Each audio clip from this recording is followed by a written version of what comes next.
3 jours après mon accident de moto, j'aurais dû célébrer ma guérison miraculeuse. Côte fêlée, commotion cérébrale, jambes cassées.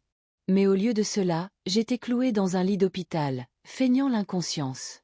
Je m'étais réveillée ce matin-là, mais j'avais gardé les paupières closes dès que j'ai entendu des pas. Quelque chose m'interdisait de bouger. Et c'est à cet instant que mon frère Candan fit irruption en déclarant « Toujours inconsciente ». Parfait. Maman arriva juste après. Peut-être que ça nous enseignera enfin quelque chose, lança-t-elle, froide. Mon cœur s'emballa. Une leçon de quoi? Elle avait toujours été irréfléchie, estimait maman. Elle avait renoncé à ses études de droit pour devenir ambulancière, comme si elle avait le cran pour le droit, objecta Candan. L'unique choix sensé qu'elle ait jamais fait, vraiment. Une blague. Elle se pavane en héroïne pour nous embarrasser. Je restais figée, immobile, tandis qu'il disséquait chacun de mes choix de vie, comme si j'étais déjà un cadavre. Mais ce qui les préoccupait le plus, c'était l'argent. Cet hôpital est cher, s'exaspéra maman. Et ce boulot d'ambulancière vient avec une assurance de pacotille, soupira Candan. On pourrait toujours, tu sais. Ne le prononce même pas, rétorqua maman. Je dis seulement que si elle ne s'en sort pas, l'assurance vie couvrira. Elle avala sa salive. Mon moniteur cardiaque battait son rythme paisible tandis qu'il débattait calmement de ma mort. J'entendis Candan. C'est peut-être un signe qu'elle n'a jamais vraiment appartenu à cette famille qui se plaît à nous faire passer pour les méchants. Ils évoquèrent le jour où j'ai témoigné contre oncle Richard, celui qui a brisé la famille en révélant un prédateur. Richard est en prison à cause de ses mensonges. Maman siffla. Je mourais d'envie de hurler, mais je suis restée silencieuse, écoutant Candan murmurer. Il faut parler au médecin de son pronostic. S'il y a des lésions cérébrales, laisser partir peut être une clémence. Tu as raison, admit maman.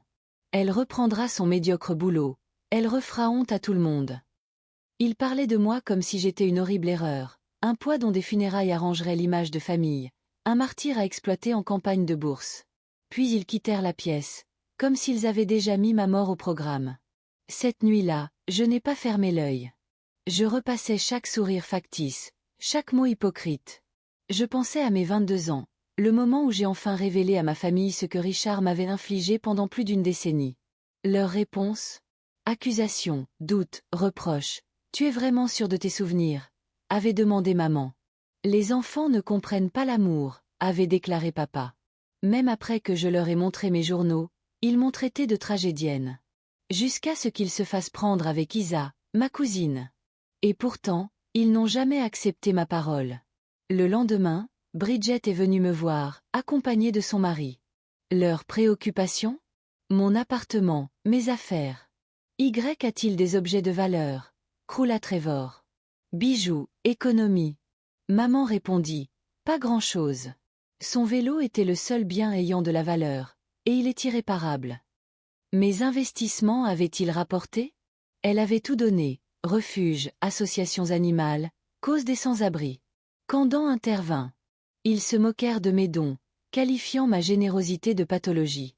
Trevor hocha la tête lorsque Candan évoqua mon assurance vie conséquente. Elles en avaient discuté sans même me regarder. Ils parlèrent de mes funérailles en planifiant sans remords, sans presque un mot d'amour ou de regret. Cet après-midi-là, Candan aborda les options avec le docteur Martinez. Il me décrivit comme instable, risqué, mentalement fragile, mais le médecin ne fut pas dupe. Les scanners sont encourageants, dit-il. Je prévois une récupération complète. Mais si elle ne redevient jamais elle-même?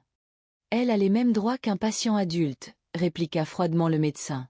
Personne ne prend de décision médicale à sa place. Quand Candan partit, le docteur Martinez s'approcha doucement de moi. Je sais que vous entendez.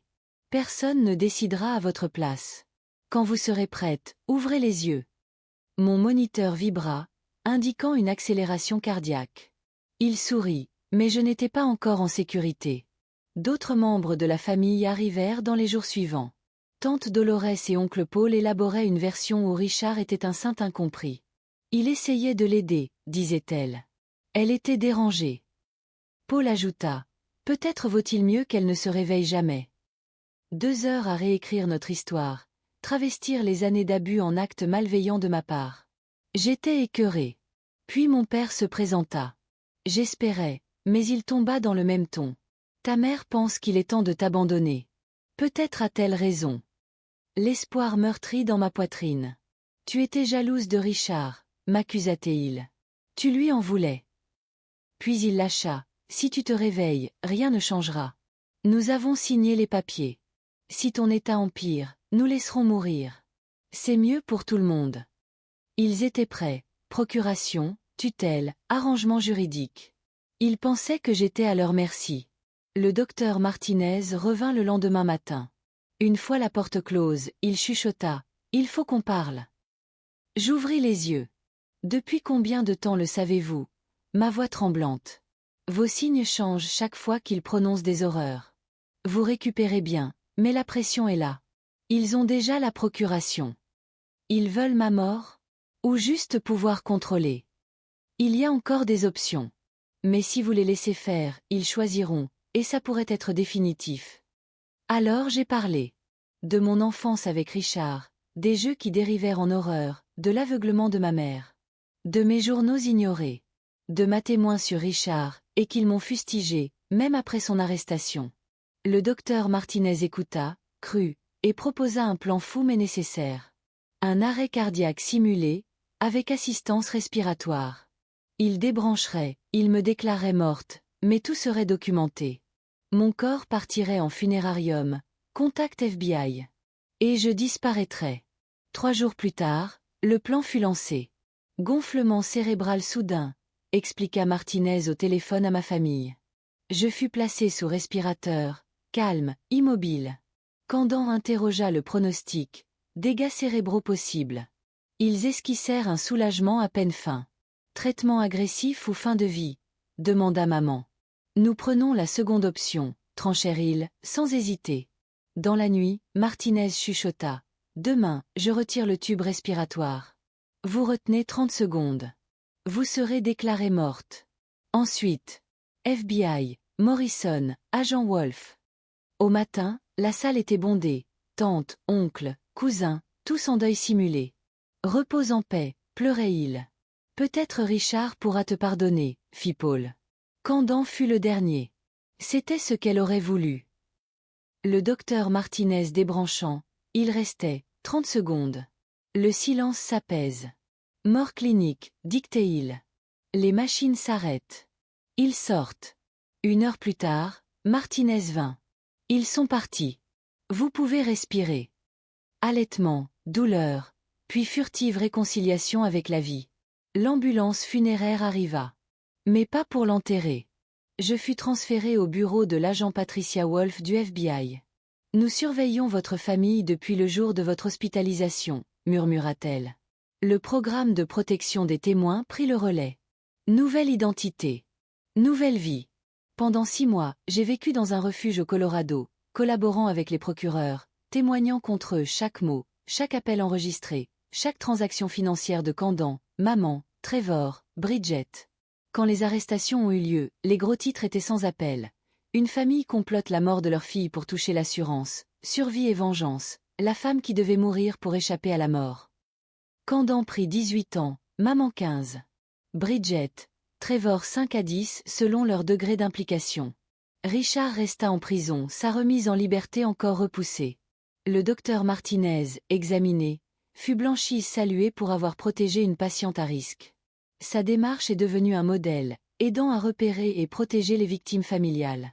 2 ans après ma mort, j'ai témoigné lors de l'audience de libération conditionnelle de Richard, à distance. La commission a vu les preuves du complot familial. Sa libération a été rejetée pour 5 années supplémentaires. Aujourd'hui, je suis Sage Miller. Je vis dans une petite ville de l'Oregon. J'ai repris mon métier d'ambulancière. Je pilote des hélicoptères médicaux en zone rurale. Mes collègues pensent que j'ai fui un divorce douloureux. Ils ignorent toute ma guerre personnelle. Mais ils me voient, fiable, acharnée, compatissante. Quinn, mon coéquipier, est devenu mon ami le plus proche. Ils savent peu de choses, mais ils me font confiance. Nous sauvons des vies ensemble. Parfois, je reçois des lettres du FBI, parents éloignés cherchant à renouer. Certains s'excusent, d'autres nient tout. Je les trie sans réponse. J'ai appris que la famille n'est pas définie par le sang, mais par ceux qui tiennent bon quand tout s'effondre. Le docteur Martinez m'envoie des messages cryptés.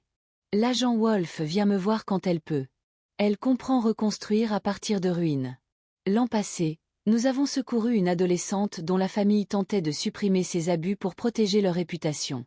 Comme je l'ai fait. J'étais sa voix, sa défense. Le plus dur? Savoir que ceux censés t'aimer le plus ont voulu te sacrifier par lâcheté. Mais de cette trahison est née une étrange liberté. J'ai tout perdu, et pourtant je me suis gagné. Chaque intervention, chaque appel, chaque vie sauvée, c'est ma revanche. Parce que je n'ai pas seulement survécu. Je suis devenue inarrêtable. Celle qu'ils ont voulu tuer est partie, mais celle qui lui a succédé? Elle est tout ce qu'ils n'ont jamais vu.